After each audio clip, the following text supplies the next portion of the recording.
The rise of African giant Ibrahim Traore. Why he is today's preferred African leader.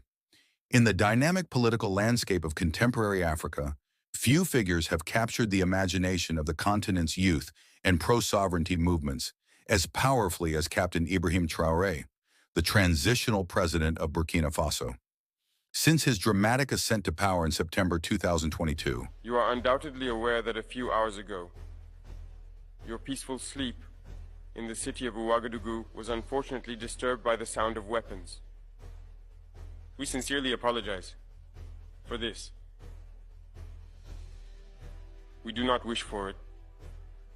We have never wished for it, but such are the circumstances of life. Therefore, we extend our apologies to you and all the residents of Ouagadougou for the noise of weapons over these 2 days.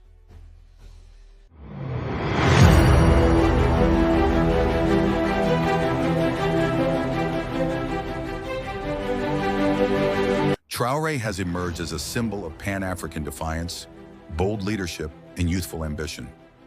Amid rising dissatisfaction with neo-colonial influence, widespread insecurity, and leadership stagnation across many African nations, Traore's rise signals a new wave of African governance that prioritizes sovereignty, security, and grassroots inclusion. A symbol of youthful leadership and anti-colonial resistance. At just 34 years old when he assumed power, Ibrahim Traore became the world's youngest-serving president, instantly resonating with Africa's overwhelmingly youthful population. Unlike many of his predecessors who have clung to power for decades, Traore symbolizes a fresh start. His background as a military captain involved in active conflict zones grants him a degree of credibility rare among African politicians. He is seen as someone who has lived the crisis, not merely observed it from a palace. Traore's leadership has been defined by a firm rejection of foreign interference, particularly from former colonial powers. His government suspended military cooperation with France and expelled French troops and media networks deemed hostile to Burkina Faso's interests. In doing so, he tapped into a growing continental sentiment, the urgent need for Africa to take charge of its destiny without foreign manipulation. Reclaiming national sovereignty and security, one of the most pressing challenges Traore inherited was the jihadist insurgency that has plagued Burkina Faso since 2015. With over 40% of the country's territory under terrorist threat at the time he took office, Traore made national security his top priority. He restructured the military, recruited thousands of volunteers to bolster local defense forces, and re-established a chain of command that had previously been weakened by political indecision and corruption. Though challenges remain, Traore's aggressive and direct approach has earned him the respect of many Burkinabe citizens. His administration's emphasis on self-defense, local participation, and national unity contrasts sharply with the dependency on foreign troops and aid that defined past governments.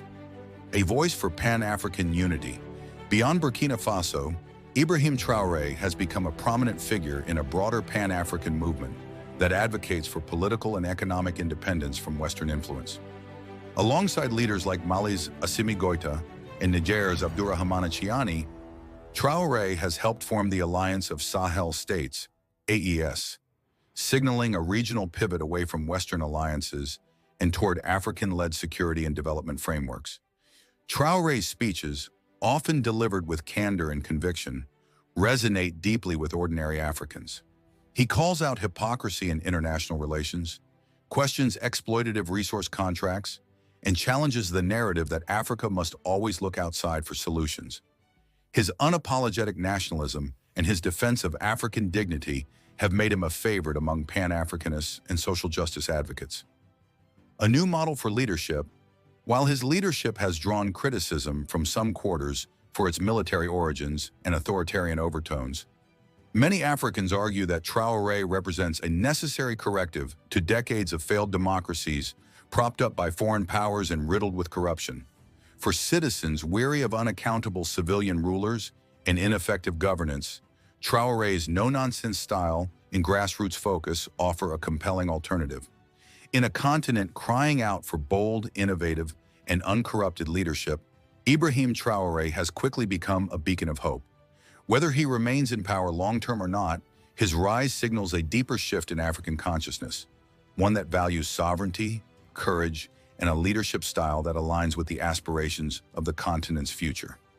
Ibrahim Traore's popularity across Africa is no coincidence. He represents a break from the old order, an order characterized by dependency, elitism, and foreign domination. In his place, Traore champions a new kind of African leader: young, assertive, nationally focused, and unafraid to challenge global power dynamics. For many, he is not just the leader of Burkina Faso, but a symbol of Africa's potential to rise, reclaim its power, and chart its own path forward.